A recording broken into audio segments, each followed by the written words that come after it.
Good morning dear student. आज आप लोगों के तरंग चाल एवं ध्वनि की दूसरी क्लास है। आज की क्लास में डियर स्टूडेंट हम लोग पढ़ेंगे ध्वनि के बारे में। जो पहली क्लास मैंने लिया था डियर स्टूडेंट, उसमें मैंने आपको तरंग के बारे में बिल्कुल अच्छी तरीके से समझा दिया था। डियर स्टूडेंट, इस चैप्टर से आपके पॉलिटेक्निक अथवा आईईआरटी एंट्रेंस एग्जाम में प्रत्येक वर्ष 2 से 3 क्वेश्चन पूछे जाते हैं, जिसमें एक क्वेश्चन आपका पूछा जाता है तरंग से, जिसको मैंने ऑलरेडी बिल्कुल अच्छी तरीके से एक क्लास में बिल्कुल अच्छी तरीके से पढ़ा दिया है। आज की क्लास में डियर स्टूडेंट हम लोग पढ़ेंगे ध्वनि के बारे में बिल्कुल शानदार और अच्छी तरीके से। क्लास डियर स्टूडेंट मैक्सिमम आपका 20 से 25 मिनट का होने वाला है। इस 20 से 25 मिनट के अंदर डियर स्टूडेंट आपको मैं ध्वनि को बिल्कुल शानदार तरीके से बिल्कुल अच्छी तरीके से क्लियर करा दूंगा।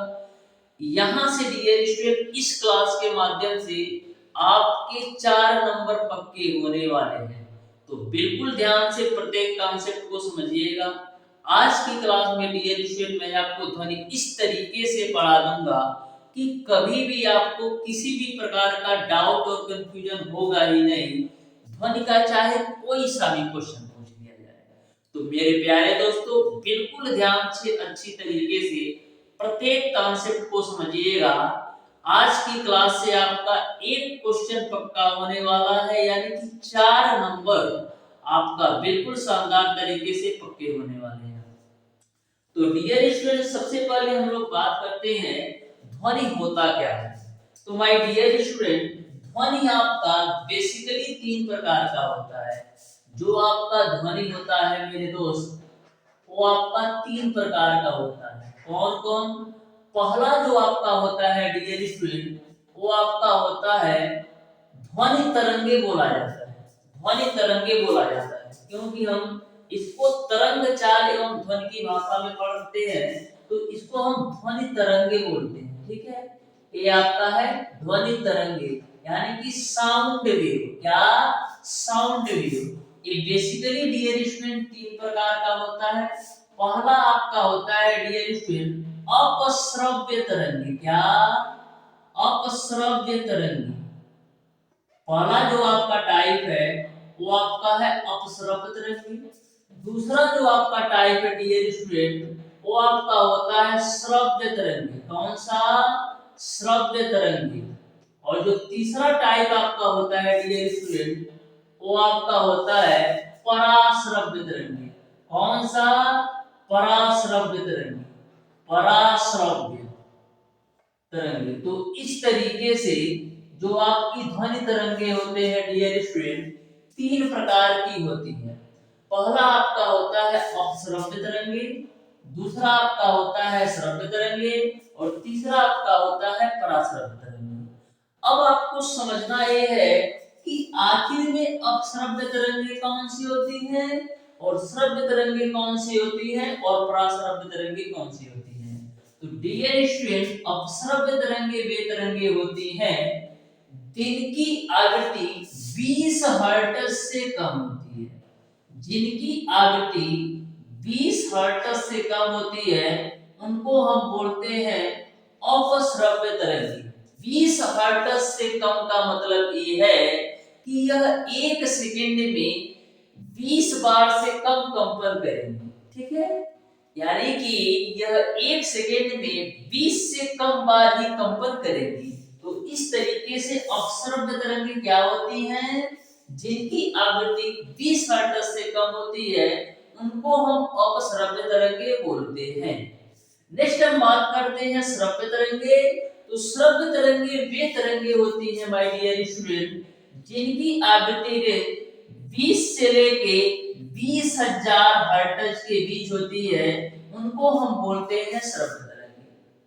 श्रव्य तरंगे वे तरंगे होती हैं जिनकी आवृत्ति 20 हर्ट्ज से लेकर के 20,000 हर्ट्ज के बीच होती है, उनको हम बोलते हैं श्रव्य तरंगे। हम बात करें डियर स्टूडेंट पराश्रव्य तरंगे, तो पराश्रव्य तरंगे वे तरंगे होती हैं जिनकी आवृत्ति 20,000 हर्ट्ज से अधिक होती है। क्या? जिनकी आवृत्ति 20,000 हर्ट्ज से अधिक होती है उनको हम बोलते हैं पराश्रव्य तरंगे। पराश्रव्य तरंगे उनको हम बोलते हैं जिनकी आवृत्ति 20,000 हर्ट्ज से ऊपर होती है। तो यहाँ पर आपको तीनों बातें अच्छी तरीके से समझ में आ गया होगा। हम बात करें डियर स्टूडेंट कि 20 हर्ट्ज से कम की आवृत्ति कहां पर जनरेट होता है।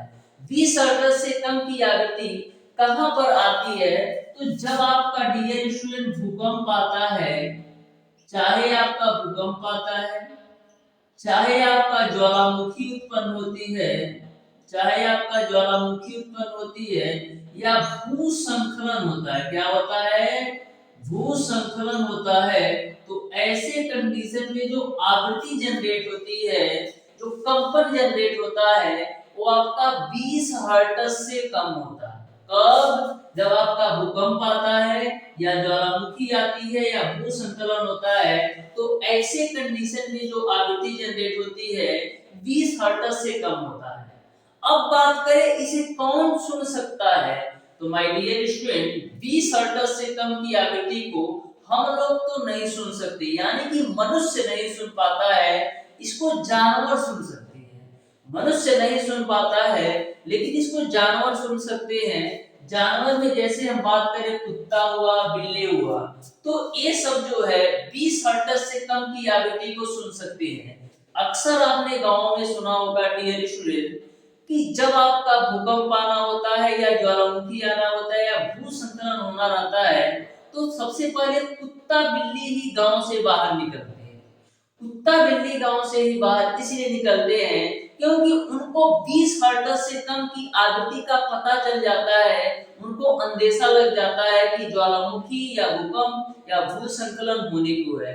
तो मैक्सिमम आपने गांव में सुना होगा कि सबसे पहले कुत्ता बिल्ली ही गांव से बाहर निकलते हैं, जिससे गांव के लोग देख करके ही समझ जाते हैं कि कुछ ना कुछ अजब गजब होने वाला है। तो इस तरीके से आपको समझ में आ गया होगा सर्वतरंगी।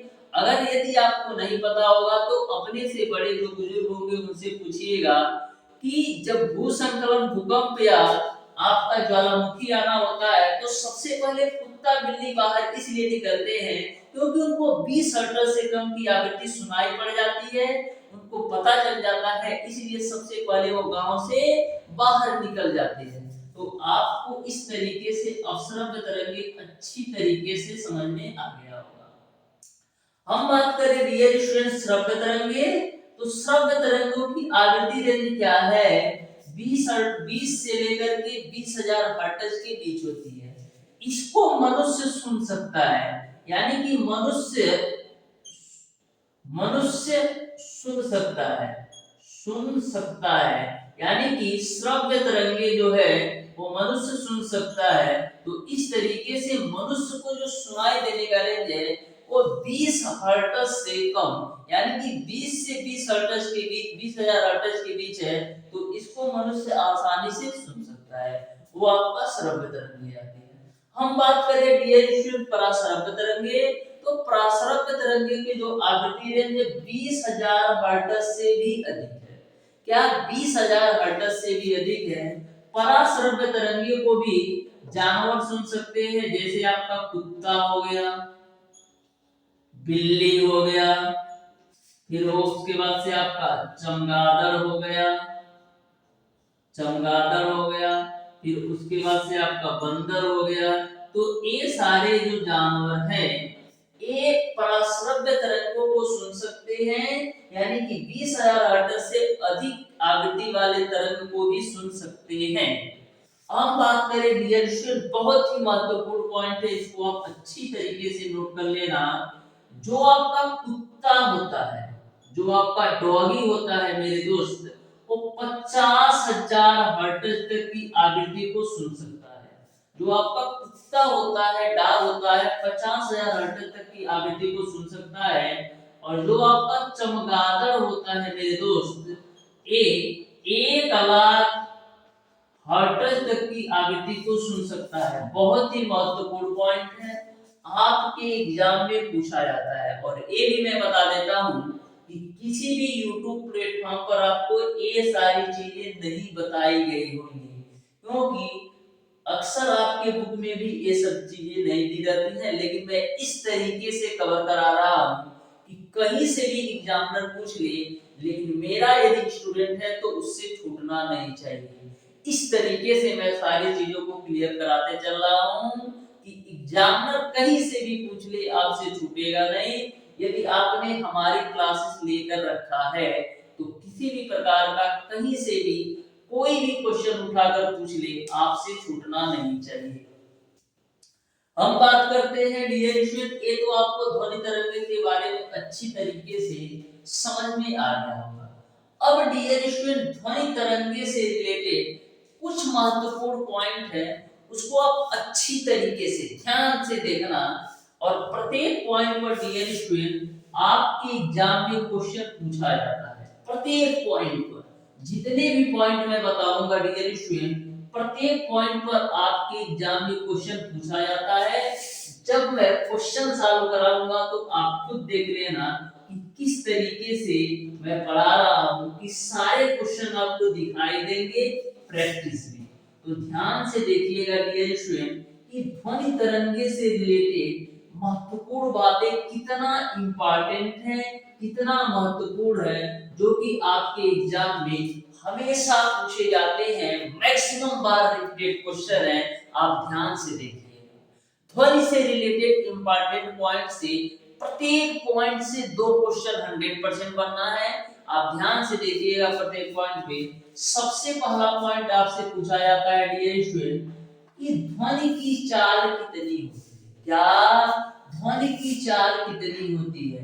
तो मेरे दोस्त बता देना, ध्वनि की चाल कितनी होती है? ध्वनि की जो चाल होती है डियर स्टूडेंट, वो कितनी होती है? ध्वनि की चाल होती है डियर स्टूडेंट 332 मीटर पर सेकंड।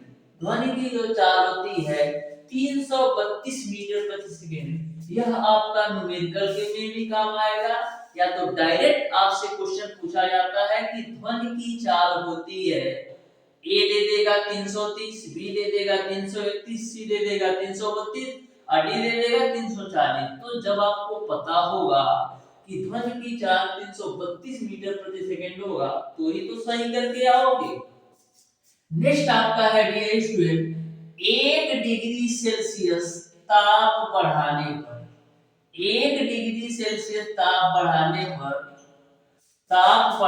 पर ध्वनि की चाल में कितना वृद्धि होती है, ये बताओ।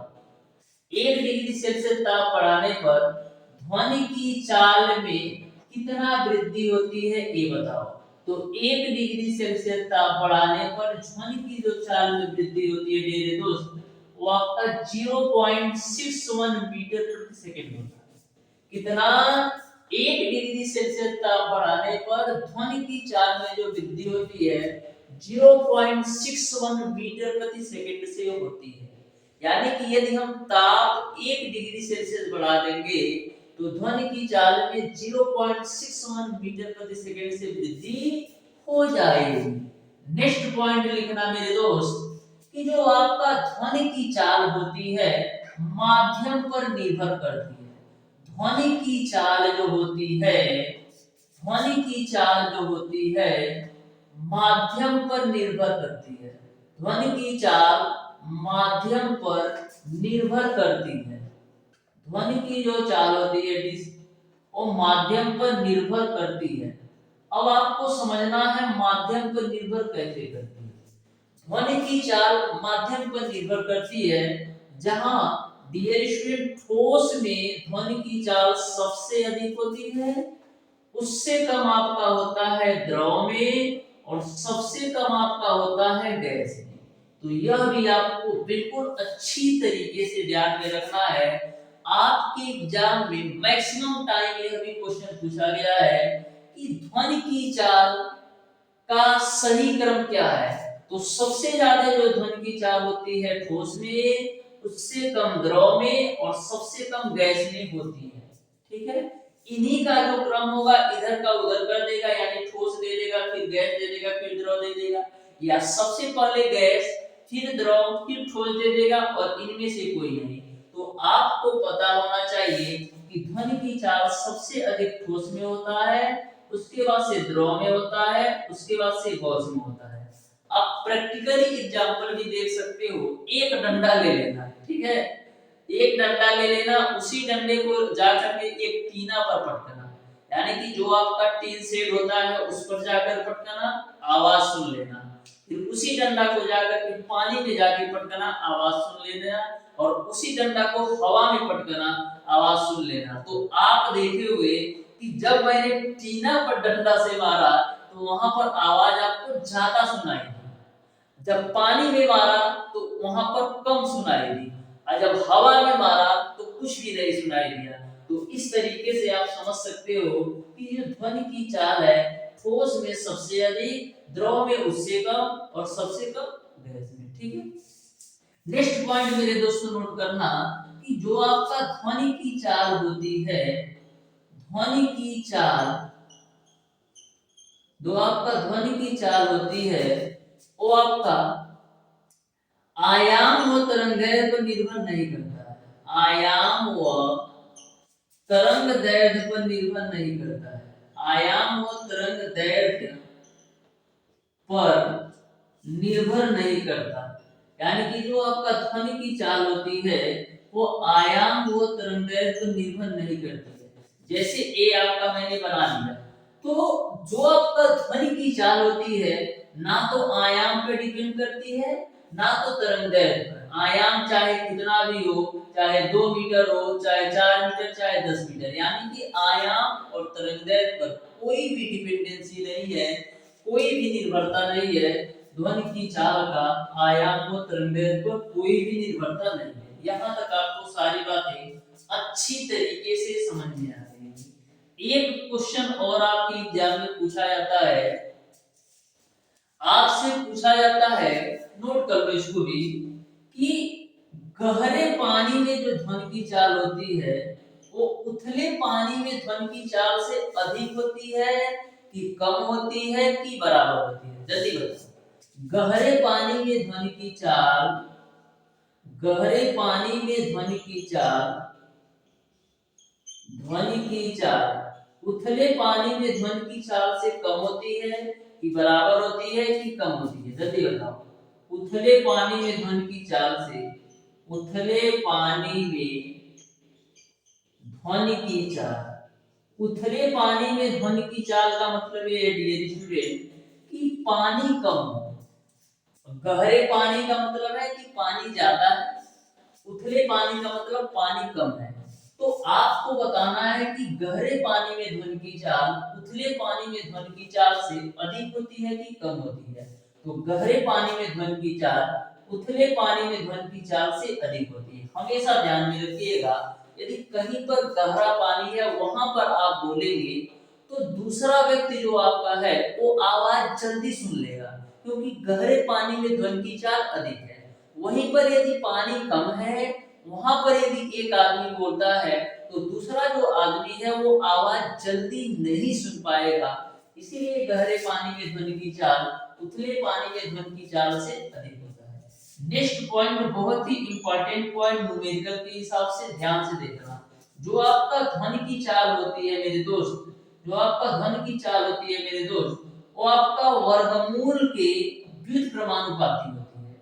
वो आपका घनत्व के वर्गमूल के व्युत्क्रमानुपाती होती है। इसको भी आप अच्छी तरीके से नोट कर लेना। ध्वनि की चाल घनत्व के वर्गमूल के व्युत्क्रमानुपाती होती है। अब क्या करेंगे, हम अनुक्रमानुपाती चिन्ह हटाते हैं तो यहाँ पर आपका प्रत्यास्थता ई आता है और नीचे में डी आता है। तो इसको आप अच्छी तरीके से नोट कर लेना, इससे न्यूमेरिकल आपके एग्जाम में पूछा जाता है। तो यहाँ तक आपको सारी बातें अच्छी तरीके से समझ में आ गई होगी।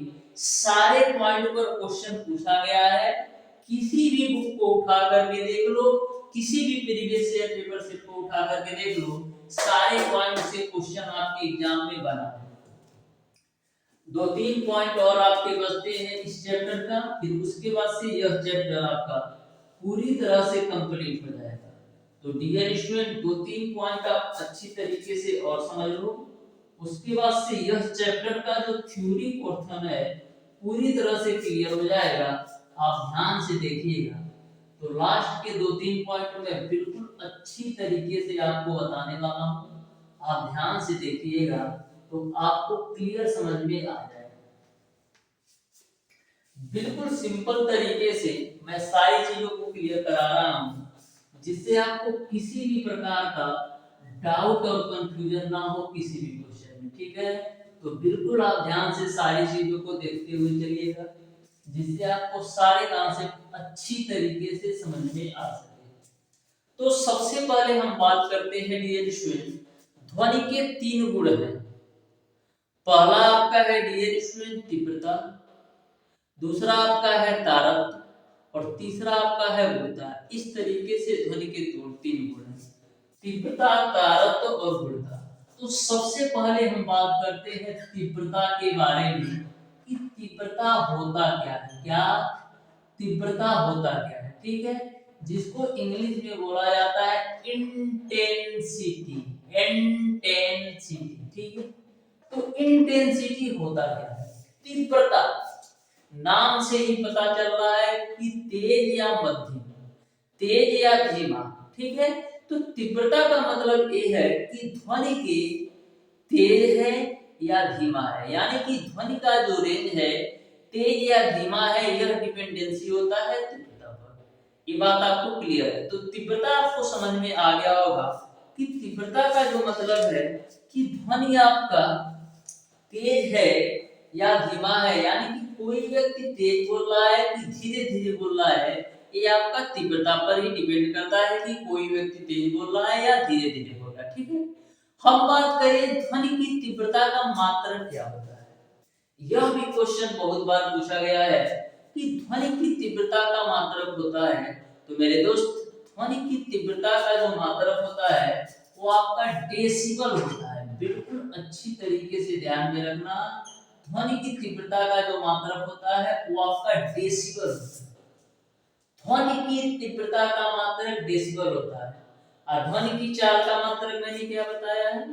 ध्वनि की चाल का मात्रक मीटर प्रति सेकंड होता है। दोनों में कंफ्यूज मत होना।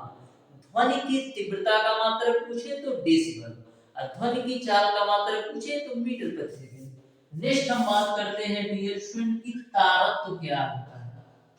तारत्व क्या होता है? तो तारत्व होता क्या है? तारत्व का मतलब ये है कि डियर स्टूडेंट, किसी किसी की आवाज मोटी होती है और किसी किसी की आवाज पतली होती है। ठीक है, जैसे कभी कभी कोई बोलता है, जैसे औरत बोलती है या कोई बच्चा बोलता है या कोई आदमी बोलता है, तो आप लोग डिफरेंशिएट कर लेते हो कि औरत बोल रही है कि बच्चा बोल रहा है, क्या कोई आदमी बोल रहा है। तो ये तारत्व के माध्यम से ही पता चलता है कि किसी की आवाज मोटी है कि पतली है। जो औरतों की आवाज होती है डियर स्टूडेंट, जो लड़कियों की आवाज होती है, वो आपका थोड़ी सी पतली होती है कंपेयर टू जेंट्स, यानी कि आदमी की तुलना में औरतों या लड़कियों की जो आवाज होती है वो आपका पतली होती है, और बच्चों की आवाज जो होती है वो बिल्कुल अलग होती है। तो तारत्व के माध्यम से डियर स्टूडेंट हम लोग किसकी किसी की आवाज पतली मोटी, यानी कि बच्चा बोल रहा है कि पुरुष बोल रहा है कि कोई औरत बोल रही है, उसका हम पता लगाते हैं तारत्व के माध्यम से। नेक्स्ट हम बात करते हैं डियर स्टूडेंट गुणता क्या होता है। तो देखो, यदि आपको पता है, ध्यान से समझना गुणता क्या होता है। देखो, जैसे दो व्यक्ति हैं, एक ए है और एक आपका बी है, इसकी भी आवाज तेज है, इसकी भी आवाज तेज है। तो एक इसकी, ये तो आपको तीव्रता डिफाइन कर दिया कि इसकी भी आवाज तेज है और इसकी भी आवाज तेज है, ये तो तीव्रता डिफाइन कर दिया। और इसकी भी आवाज मोटी है और इसकी भी आवाज मोटी है, ये क्या डिफाइन कर दिया? ये आपका डिफाइन कर दिया तारत्व। तारत्व से तो यही पता करते हैं कि आवाज मोटी है कि पतली है, और तीव्रता से तो यही पता करते हैं कि आवाज तेज है या मध्यम है, यानी कि धीमा है। ठीक है, यानी कि तारत्व भी सेम है और तीव्रता भी सेम है। तो तारत्व भी सेम है और तीव्रता सेम है, तो कैसे डिफाइन करते हो आप लोगों को कोई व्यक्ति यदि तेज भी बोलता है और मोटी आवाज में भी बोलता है, लेकिन उसकी आवाज आपको बेकार लगती है। लेकिन कोई व्यक्ति ऐसा है जो कि तेज भी बोलता है और मोटा भी बोलता है, लेकिन उसकी आवाज आपको अच्छी लगती है। तो यह डिफरेंशिएट हम लोग गुणता से करते हैं। जैसे मान लीजिए एक कोयल है और एक कौवा है। कोयल भी तेज बोल रहा है और कौवा भी तेज बोल रहा है। कोयल की भी आवाज मोटी है और कौवे की भी आवाज मोटी है, लेकिन आप क्या कर सकते हो, कोयल जो बोली है वो मीठी बोली है, यानी कि कोयल जो बोली है वो मीठा आपको लगा है। तो इस तरीके से गुणता के माध्यम से आप डिफाइन कर सकते हो। यदि आपको तारत्व और तीव्रता दोनों समान हो तो गुणता के माध्यम से आप डिफाइन कर सकते हो कि कौन सी आवाज आपको अच्छी लगी है। ठीक है। एक सबसे महत्वपूर्ण पॉइंट पर आपके एग्जाम में क्वेश्चन पूछा जाता है प्रतिध्वनि से। प्रतिध्वनि से तो सबसे पहले प्रतिध्वनि होता है, जैसे मेरे दोस्त प्रतिध्वनि क्या होता है, जैसे मैंने बोला ये आपका परावर्तक पृष्ठ है। परावर्तक पृष्ठ का मतलब ये होता है कि यदि मैं बोलूं और मेरी आवाज जाकर के परावर्तक पृष्ठ से टकरा करके पुनः वापस आए, उसको हम बोलते हैं प्रतिध्वनि। यानी प्रतिध्वनि का मतलब ये है कि किसी भी परावर्तक पृष्ठ से टकरा करके पुनः ध्वनि हमारे पास आ जाना, पुनः ध्वनि वापस आ जाना को हम लोग प्रतिध्वनि बोलते हैं। क्या मैंने बोला, किसी भी परावर्तक पृष्ठ से हमारी ध्वनि टकराए और टकरा करके पुनः हमारे पास वापस आए, इसको हम बोलते हैं प्रतिध्वनि। लेकिन एक बात ध्यान में रखिएगा, जो आपका परावर्तक पृष्ठ होना चाहिए वह आपसे कम 17 मीटर दूर होना चाहिए। कम से कम 17 मीटर दूर होना चाहिए। यानी यदि हम यहाँ पर खड़े हैं तो जो आपका परावर्तक पृष्ठ है, परावर्तक पृष्ठ के रूप में तो मैक्सिमम दीवार ही हो सकता है, तो जो आपका परावर्तक पृष्ठ है उसकी दूरी कम से कम 17 मीटर होना चाहिए। तो इस तरीके से आपको प्रतिध्वनि भी सुनाई समझ में आ गया होगा कि प्रतिध्वनि में होता क्या है कि परावर्तक पृष्ठ से टकराकर हमारी ध्वनि पुनः हमारे पास वापस आ जाए, उसको हम प्रतिध्वनि बोलते हैं। और प्रति परावर्तक पृष्ठ की जो दूरी होनी चाहिए कम से कम 17 मीटर होना चाहिए। और यह भी आप ध्यान में रखिएगा कि जो आपका परावर्तक पृष्ठ हो सकता है वो आपसे सीधे 17 मीटर ऊपर भी हो सकता है, आपसे लंबाई में सीधे 17 मीटर भी हो सकता है, डायगोनल में यानी कि विकर्णता भी 17 मीटर दूर हो सकता है। तो इस तरीके से आपको समझ में आ गया। क्वेश्चन इस तरीके से पूछा जाता है कि प्रतिध्वनि के संदर्भ में परावर्तक पृष्ठ की दूरी कितनी होनी चाहिए। प्रतिध्वनि के संदर्भ में परावर्तक पृष्ठ की दूरी कितनी होनी चाहिए, तो ध्यान में रखिएगा 17 मीटर दूर होना चाहिए। तो इस तरीके से डियर स्टूडेंट, जो आपका तरंग चाल एवं ध्वनि चैप्टर था पूरी तरह से मैंने कंप्लीट करवा दिया है। 2 क्लास के माध्यम से पूरी तरह से मैंने कंप्लीट करवा दिया है। मैंने डियर स्टूडेंट जो आपकी बुक में नहीं था और उससे आपके एग्जाम में क्वेश्चन बनते हैं, उन सारे टॉपिक को भी बिल्कुल अच्छी तरीके से कवर कराया है, जिससे आपको किसी भी प्रकार का क्वेश्चन पूछ ले एग्जाम में आपसे छूटे नहीं। इस तरीके से मैंने सारी चीजों को बिल्कुल शानदार तरीके से क्लियर कराया है। हमारी आपसे रिक्वेस्ट है मेरे दोस्त कि वीडियो को जरूरतमंद हो, यानी कि जो भी पॉलिटेक्निक अथवा आईईआरटी एंट्रेंस एग्जाम 2024 की तैयारी करना चाहते हैं उनके पास जरूर शेयर कर देना, जिससे उनको भी क्लासेस का लाभ मिल सके। तो डियर स्टूडेंट, हमारी बातें आपको बिल्कुल अच्छी तरीके से समझ में आ गई होगी कि आपको यह वीडियो शेयर करना है अपने फ्रेंड सर्कल में, जिनको जरूरत है पॉलिटेक्निक अथवा आईईआरटी एंट्रेंस एग्जाम की तैयारी के लिए बेस्ट कंटेंट की, तो जरूर शेयर कर देना, यही आपसे रिक्वेस्ट है। तो डियर स्टूडेंट, मिलते हैं नेक्स्ट क्लास में, तब तक के लिए धन्यवाद।